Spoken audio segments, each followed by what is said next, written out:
fabuloso. Lo que sí, lo que nosotros podemos hacer, eso lo puede hacer un historiador, que tiene que ser un poco más fans de leer los textos como documentos de época. Esto tiene elementos que podrían trabajarse como documentos testimoniales de ciertos procesos, pero no como biografía del héroe, porque no hay posibilidad. Lo que nosotros desde la literatura podemos plantear, en todo caso, es pensar el grado de verosimilitud en función de estos ciclos étnicos castellanos, y lo comparamos, no se hace mucho el hispanismo medieval o los estudios medievales, comparamos con otros ciclos étnicos. Por ejemplo, con la ética francesa y con la ética nórdica y la germánica. Ahí van a ver que en términos de verosimilitud intrínseca del texto, qué hechos serían aceptables o no. Bueno, el máximo grado de verosimilitud, si quieren, lo tiene la ética castellana. No hay episodios fabulosos, salvo los que respondan a la famosa mirabilia cristiana, o sea, la maravilla propia de la religión cristiana.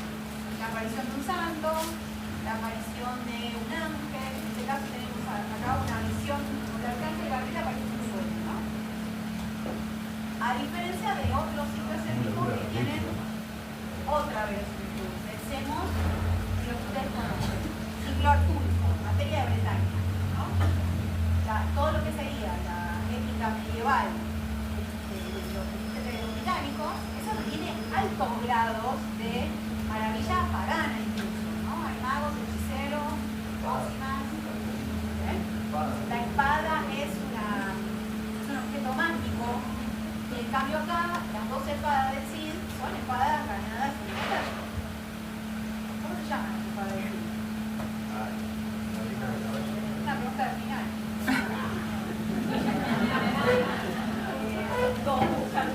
¿Para qué lado estaba mirando el Cid cuando? No, colada y tizón. O tizona, dependiendo. Se la regala a los elefantes de camión, claro. Es como el regalo de boda. Sí. O sea, una pregunta por ahí sobre verosimilitud apuntaría más a pensar en la verosimilitud interna del texto. Después todo lo demás es histórico y encima nos queda como medio en el aire. Porque todos los héroes tienen una existencia paralela en el siglo épico y en su biografía. Bien, es una buena pregunta. ¿Alguna otra pregunta? Un salto temporal que ustedes lo miran es de varios siglos y para el 1503 esa fecha pretendida, no sabemos cuándo nació, acá ya estamos en la vida de Garcilaso de la Vega y también estamos ingresando al Renacimiento español. O sea, que piensen que Edad Media, ya les queda, olvídenla, o no, se olviden porque es parcial. Pero hagamos la idea que hay un montón de otras cosas que hay en el medio, que si tuviéramos la hora virtual, que depende del aula virtual, ya las tuviéramos visto. Vamos a ver cuándo aparece. Después en todo caso vamos a hacer una votación sobre Edad Media sí o Edad Media no, para sumarle algún contenido más si hay gente acá fan de lo medieval. A esta hora, hoy no tienen cara de fan de lo medieval. Pero bueno, sí, ¿no? Bueno, vamos a ver. Porque bueno, hemos dado un texto de medieval y por ahí podemos ver alguna otra cosa. El año pasado vimos meter de que decía, que es lo que hacían los clérigos en los monasterios, mientras los juglares hacían un catalete. Pero bueno, ya veremos cuando tengamos el aula que este año se viene demorando bastante. Vamos a pasar al Renacimiento y ahí sí vamos a ver unos cuantos textos. Esto ya es la unidad 2 y Garcilaso viene a ser el que despunta la literatura del Renacimiento de España. No es el primer autor, pero sí va a ser el primero que se construya como autor nacional, como un representante de la cultura de la España imperial. Vamos a hablar un poquito de eso y pretendo que hagamos algún análisis de investigar. Bueno, Garcilaso es nuestro autor de Renacimiento. Y si nosotros sumamos Renacimiento a Barroco, obtenemos el término clave de la unidad 2, que es siglo de oro hispánico, que abarca los siglos XVI y XVII.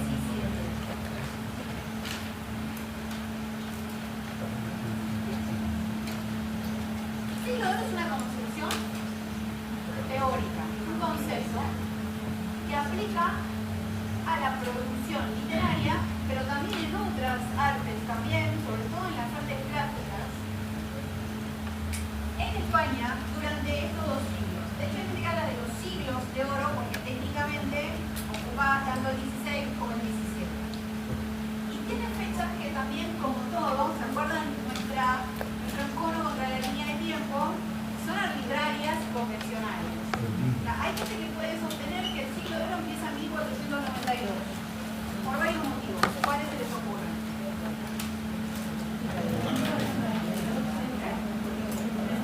América. La imprenta. Imprenta ya había unos 50 años antes, 40 años antes, sí.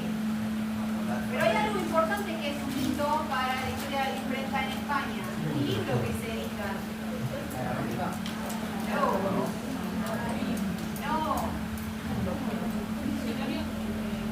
Algo que podría estar relacionado.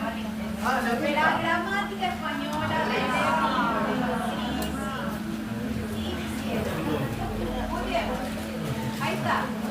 Piensen en Lebrija como un humanista, un representante de la mujer del siglo, ¿no? Cuando se habla de siglo de oro y se incluye estos dos grandes estructuras históricas en este solo concepto, es para hacer referencia a la producción literaria en un determinado momento de la historia de España que demuestra un gran desarrollo cultural. Es un periodo de esplendor en las letras españolas como probablemente no haya habido nunca más en la historia de España. Piensen que el siglo de oro viene del mito de la edad de oro, del siglo, ¿no?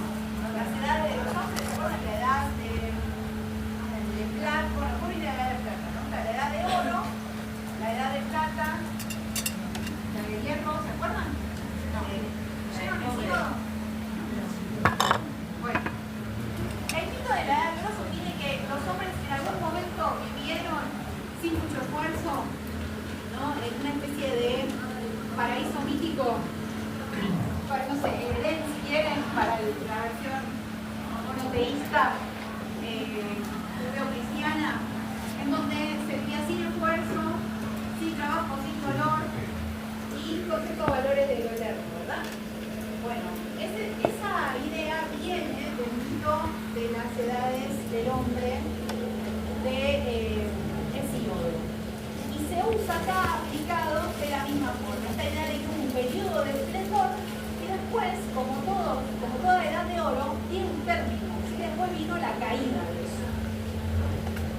Cuando hablamos del Renacimiento y de Barroco, que ustedes recordarán por lo que vimos el año pasado, si no lo podemos repasar, hay un momento de gran optimismo, ¿sí? De equilibrio, de armonía, de mucha esperanza en el conocimiento humano, y un momento de decadencia, decepción, melancolía, desengaño. ¿Sí? Eso es lo que va a articularse entre el Renacimiento y el Barroco.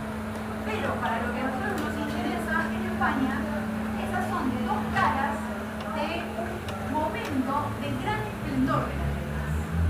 Pero también un esplendor que es más brillante, destaca más, porque hay una primera parte, que es la del Renacimiento, que es la del auge del Imperio Español, y el Barroco es la caída del Imperio, o el principio de una crisis generalizada.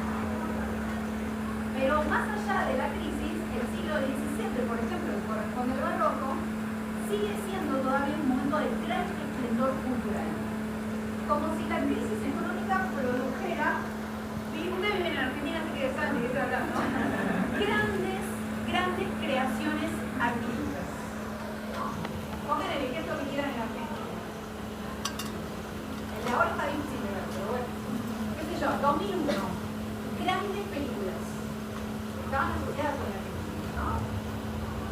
autores también empezaron a aparecer después de eso. Entonces, el siglo de oro es un mito construido para poder trabajar, ¿no? Para poder trabajar culturalmente con ese periodo. Es un mito que se construyen los españoles a sí mismos, porque la idea de una edad de oro supone un momento de esplendor que no va a volver nunca más. A lo que se apunta es al regreso de eso. Pero sabiendo que no hay posibilidad, ¿no? Es un mundo clausurado. Tiene esta idea de su ascenso y descenso. Bueno, ascenso y descenso de ese esplendor, ¿sí? Sobre todo en las condiciones materiales de la vida. García sobre la Vega es llamado el príncipe de los poetas. Ese es su nombre, su apelativo, su epíteto. En muchas de los textos que tratan sobre su obra en la época inmediatamente posterior a la que vivió. Fíjense que nació, es una fecha aproximada, en 1503 y murió en 1536, o sea, vive 32 o 33 años, ¿no? Y Garcilaso viene a representar muchas cosas para la historia de la poesía española, porque supone una renovación de las formas de hacer poesía en lengua castellana. Y también porque es representativo de la cultura del Renacimiento también. Y acá usted me dice, sí, cultura del Renacimiento, sabemos que es el Renacimiento, nos acordamos de todo eso.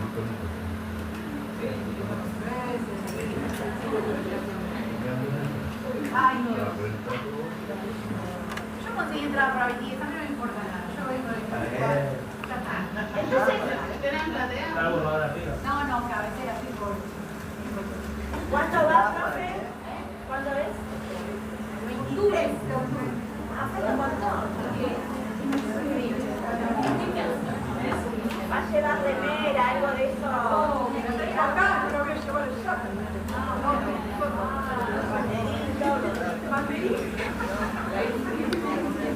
Bueno, volvamos. Sí, de letra, para que hablemos de otro tema. Tenía que ver con el Renacer, ¿se acuerdan de la cultura clásica?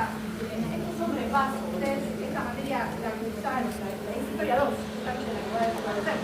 Bueno, y es el renacer de la letra clásica de 29 sentidos. Hace 2 años. Que no van a tener más historia, ese es el problema. Es grave. ¿Dónde ubican las piecitas de lo que estudian? Es difícil, porque es un buen mapa. No porque lo de yo. Bueno, también porque lo de yo. El renacer de las letras clásicas, ¿no? La cultura griega, la cultura latina, ¿sí? La cultura que viene de Roma, latino de Roma, no latino de Barbán. Pero es a través de qué método se logra recuperar ese saber que en la Edad Media sigue circulando, se sigue pasando de una generación a la otra. Bueno, se hace a través de los famosos Studia Humanitatis. Las 7 disciplinas, que a veces se conocen también como artes liberales, que nosotros vimos en Historia 2, que implicaban un conocimiento de, primero, unas primeras 3 que eran el trivium, ¿se acuerdan? Sí. Y el quadrivium. Bueno, ¿qué te dice por el trivium? Nada, gramática.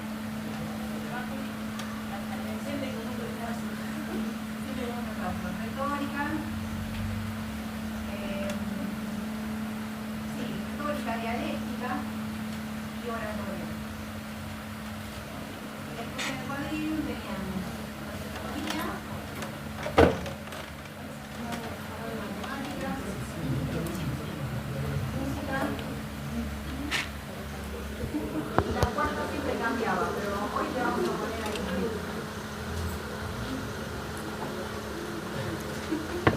¿Ustedes se acuerdan de que el estudio de estas artes había implicado, por ejemplo, revisar obras de la antigüedad para encontrar falsificaciones o malas traducciones? La idea era volver a un ideal de la lengua que tratara de asimilarse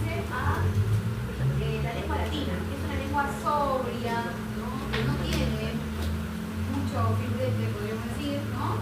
Es una lengua, ¿se acuerdan del Patarrey que se discutía esto de esos que hablan y no se entienden, ¿no? Lenguas que traducen mal, que usan la lengua para, en general, tratar de un uso de eso fascinante, pero con poco contenido. La sobriedad, la armonía, el equilibrio, eso que ustedes ven en las estatuas del Renacimiento, también es unidad de la lengua. Cuando leemos la gramática de Nebrija, eso está presente ahí, ¿no? Y aparte, la gramática de Nebrija también nos ayuda a pensar que el Renacimiento, y esta es otra cosa que habíamos visto, es el momento que coincide con la aparición de las lenguas vernáculas. A ver, las lenguas vernáculas ya aparecen en la Edad Media, porque el poema de Nino Cid está en castellano. Y el La Chanson de Terran está en francés. Y así todos los textos medievales que conozcan de ese periodo.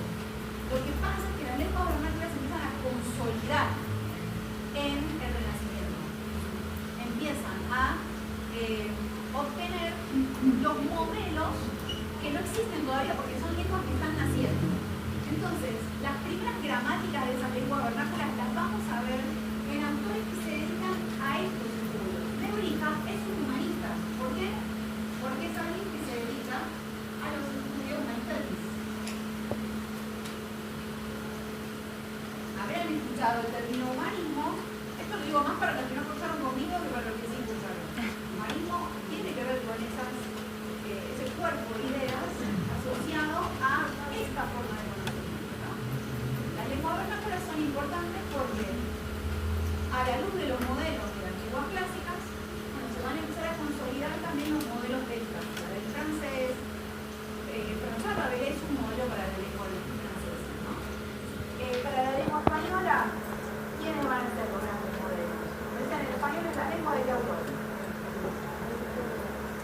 La lengua de Cervantes, ¿no? Cervantes es un autor que es complicado, ya lo vamos a ver cuando veamos este corte, porque él tiene, en su juventud se forma en el Renacimiento, pero cuando escribe de valor. Entonces hay un choque de valores, ¿no? Él escribe ya de muy viejo, a los 60 y pico de años. Pero al principio está esta idea de que aparecen por primera vez obras que empiezan a construir un canon literario. Las lenguas vernáculas van a empezar a tener su canon. Bien.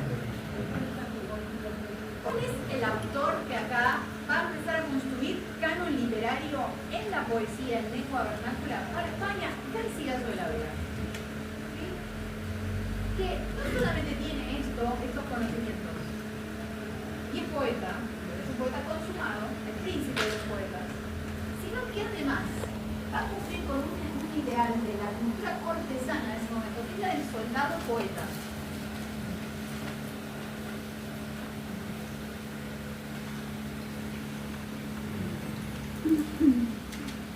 ¿Por qué? Bueno, él tiene una vida así corta porque muere en combate, ¿no? Se pone al servicio de Carlos V. Carlos V es Carlos V de Carlos I de España y Carlos V se pone al servicio, es el nieto de los reyes católicos, ¿no? Y es probablemente una de las figuras más importantes del Renacimiento en términos de poder consolidado, ¿no? En un territorio vastísimo. Piensen que gran parte de Europa le pertenece a España. Por ejemplo, parte de Italia, parte de Grecia, los Países Bajos, lo que es la actual Holanda, toda América, parte del sudeste asiático, parte del norte de África. Y eso es el imperio en el que no se pone el sol, ¿no? Eso es lo que decía la frase, lema imperial, ¿no?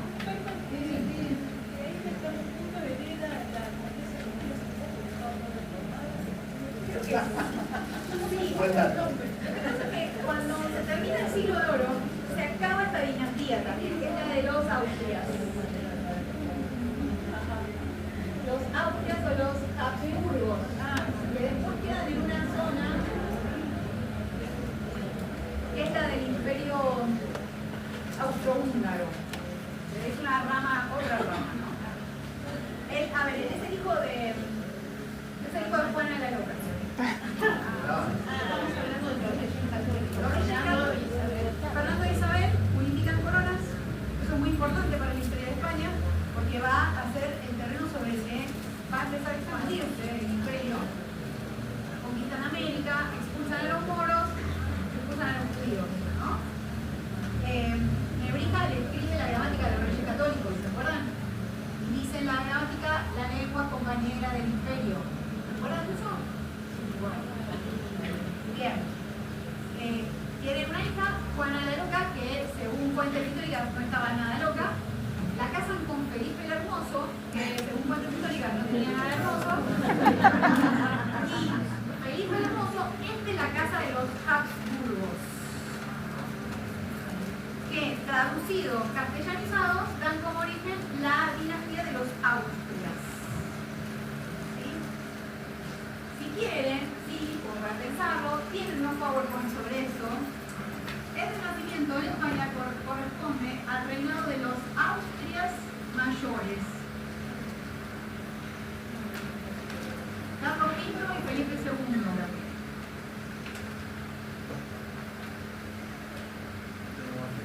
Carlos V es dueño de tantos territorios que no llega a recorrerlos nunca en vida, no llega a conocer todo su imperio. Felipe II ya no lo recorre, se construye un castillo que es monasterio también, el Escorial, y lo que hace es dedicarse a administrar. Él contesta cartas, hace decretos, pero se queda en su casa, que es un monasterio.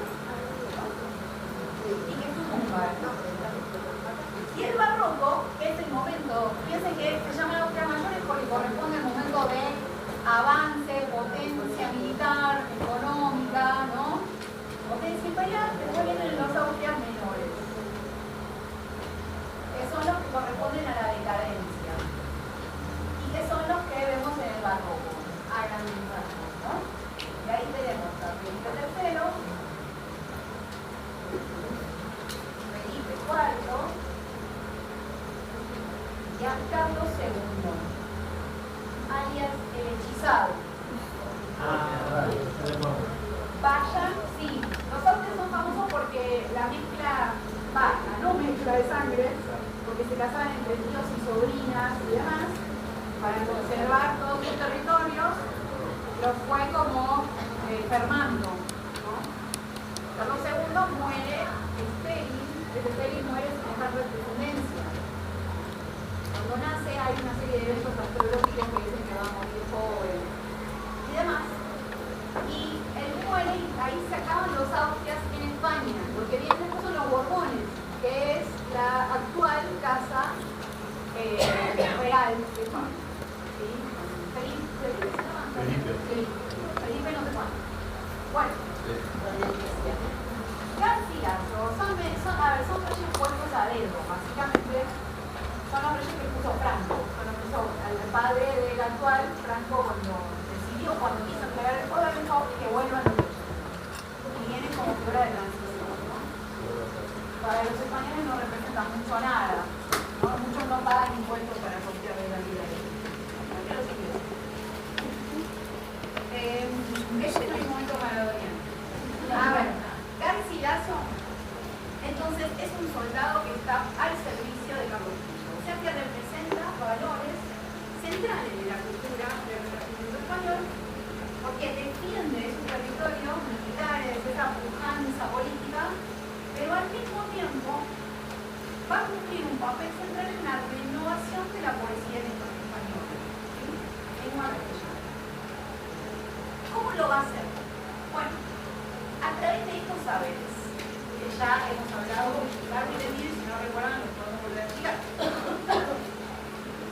Va a escribir en español y no en latín, cuando muchos poetas del Renacimiento seguían usando el latín, porque es la lengua del conocimiento, la lengua internacional, como el inglés. O sea, los humanistas escriben entre ellos cartas en latín, escriben textos en latín, Erasmo, por ejemplo, tiene obra en latín, no en holandés, ¿no? Bueno, Garcilaso va a hacer poesía en latín, pero la obra más importante está en español.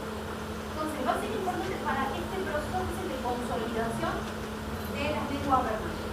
Que ya empiezan a tener gramática y van a empezar a tener también sus autoridades. Es un modelo.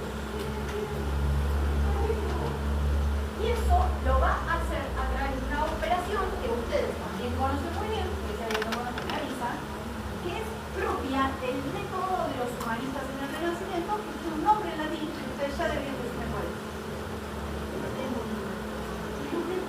Así, eso es lo que dicen. La imitatio. Ahora sí. La imitación. ¿Se acuerdan qué es la imitación? No. Tomar lo que ya se sabe y hacer una representación de eso. Mejor, por así decirlo. Muy bien, a ver. Estos métodos se basan en estudiar a los autores del pasado y tratar de producir de acuerdo a lo que ellos hacían, ¿verdad?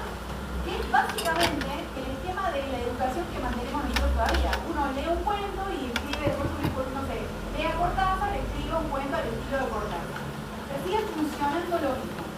¿Por qué? Porque la base de la currícula que ustedes manejan es humanista todavía. ¿Sí?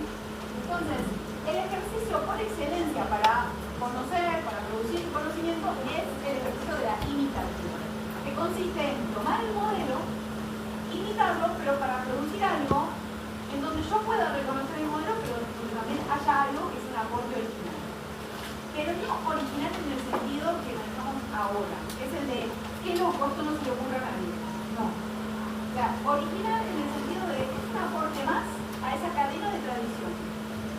Yo puedo ver quiénes fueron sus antecesores en cualquier género que alguien está haciendo y les sumo algo más para que se vea que esa regla está montada sobre esa tradición, que en general es una tradición importante.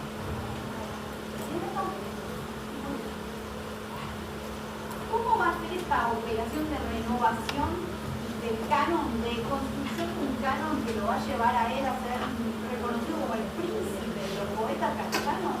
A través de una operación muy compleja de imitación, que no es, a ver, hay un grado artístico ahí, pero es algo que haría cualquier humanista. ¿Sí? No es un influencer. No. Ustedes tienen que leer la égloga tercera. La égloga tercera viene de, a ver, trabaja con un género, que es el género égloga bucólica o pastoril. Lo que ustedes van a leer, esto, ahí las compañeras quieren pasar a hablar algo, pero no quiero cerrar eso. ¿Creen que cierro ahora? Égloga le tiene que remitir a un mundo de pastores. Cuando vengan la semana que viene, van a decir de qué me van a leer. Porque esos son pastores que están llorando por un amor perdido. Sí, no los van a ver trabajar nunca, son todos muy lindos, nadie tiene las manos callosas. No. Altamente idealizados, ¿no? Empiezan a llorar, a sufrir por un amor que es básicamente el amor cortés, que ustedes ya conocen muy bien, ¿no? Hay momentos como episodios más sensuales, pero al principio implica ese vínculo muy distante y muy idealizado con la amor cortés. El tema es, ¿de dónde viene eso? La belleza de la dama, la retórica de ese amor. Bueno, en principio, poemas con pastores van a encontrar en Virgilio. Ese es, a ver, Virgilio y el resto de la humanidad. ¿Sí? Es lo más grande que puede imitar un poeta.